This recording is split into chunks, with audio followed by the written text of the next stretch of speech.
నిన్న హైదరాబాద్ లో అరెస్ట్ అయిన పోసాని కృష్ణమురళి వాళ్ళ రాజంపేట అడిషనల్ మెజిస్ట్రేట్ ఎదుట పోసానిని హాజరుపరుస్తారు. నిన్న అరెస్టు చేయడానికి వచ్చిన పోలీసు అధికారులతో పోసాని వాగ్వాదానికి దిగారు. తనదైన శైలిలో ప్రవర్తిస్తూ ఇబ్బంది పెట్టే ప్రయత్నం చేయడంతో పోలీసులు అతి కష్టం మీద ఆయన్ను అదుపులోకి తీసుకున్నట్లు తెలుస్తోంది. వైసీపీ అధికారంలో ఉన్న టైంలో ఏపీఎఫ్టీడీసీ చైర్మన్ గా పనిచేసిన పోసాని రెచ్చిపోయి వ్యవహరించారు. చంద్రబాబు, పవన్ కళ్యాణ్తో పాటు లోకేష్ ను అసభ్యకరంగా దూషించారు. కూటమి నేతల ఫిర్యాదు మేరకు పోసానిపై సిఐడి కేసు నమోదైంది.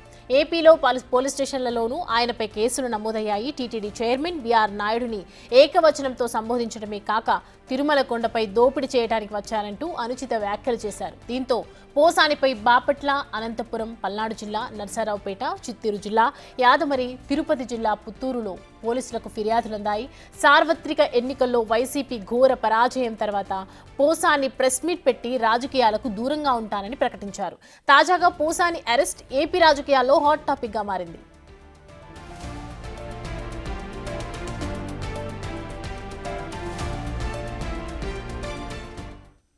మరోవైపు పోసాని అరెస్టుపై ఆయన కుటుంబ సభ్యులు తీవ్రంగా మండిపడ్డారు.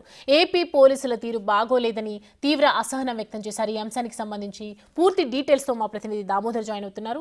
దామోదర్, నిన్న మనం చూసాము పోలీసుల అరెస్టు కోసం వచ్చినప్పుడు పోసాని చాలా వాగ్వాదానికి ఆర్గ్యుమెంట్స్ మధ్యలో జరిగింది అరెస్ట్. సో విచారణకు సహకరించే అవకాశాలు ఉన్నాయా? సౌమ్య, ఏదైతే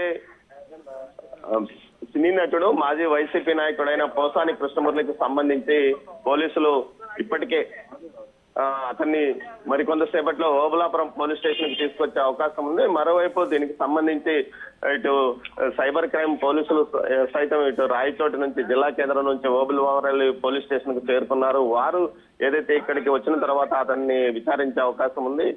ఇటు ఏదైతే గతంలో వైసీపీ అధికారంలో ఉన్న సమయంలోనూ 2019 ఎన్నికల ముందు నుంచి పెద్ద ఎత్తున అటు జనసేన, టీడీపీ నాయకులపై పెద్ద ఎత్తున తీవ్ర విమర్శలు చేయడమే కాకుండా భాషను కూడా ఏదైతే అత్యంత దారుణమైన భాషను వాడాడంటూ కూడా అప్పట్లో విమర్శలు వచ్చాయి. ముఖ్యంగా పవన్ కళ్యాణ్ కానీ, చంద్రబాబు నాయుడు కానీ, నారా లోకేష్ కానీ అత్యంత హీనమైన భాషతో మాట్లాడాడంటూ కూడా 24వ తేదీ, ఈ నెల 24వ తేదీన ఓబులవారిపల్లికి చెందిన జోగినేని మణి అనే వ్యక్తి ఓబులవారిపల్లి పోలీస్ స్టేషన్ లో ఫిర్యాదు చేశాడు. ఈ ఫిర్యాదు నేపథ్యం ఫలితంగానే అతని మీద ప్రస్తుతం ఏదైతే కేసు నమోదైంది. దానికి సంబంధించి పోలీసులు నిన్న పోసాని కృష్ణమురళిని అతని ఇంట్లో, హైదరాబాద్ లోనే అతని ఇంట్లో అదుపులోకి తీసుకొని వస్తున్నారు. ప్రస్తుతం ఏదైతే ముఖ్యంగా దీనికి సంబంధించి ఇప్పటి వరకు పూర్తి స్థాయిలో అన్ని పోలీస్ స్టేషన్లో కేసు నమోదైన పరిస్థితి. ముఖ్యంగా ఉమ్మడి చిత్తూరు జిల్లాకు సంబంధించి ఇటు పుత్తూరుతో పాటు యాదమరి, అదేవిధంగా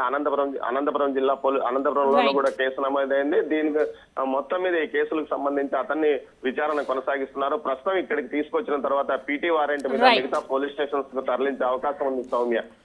Damodar, thanks for the updates.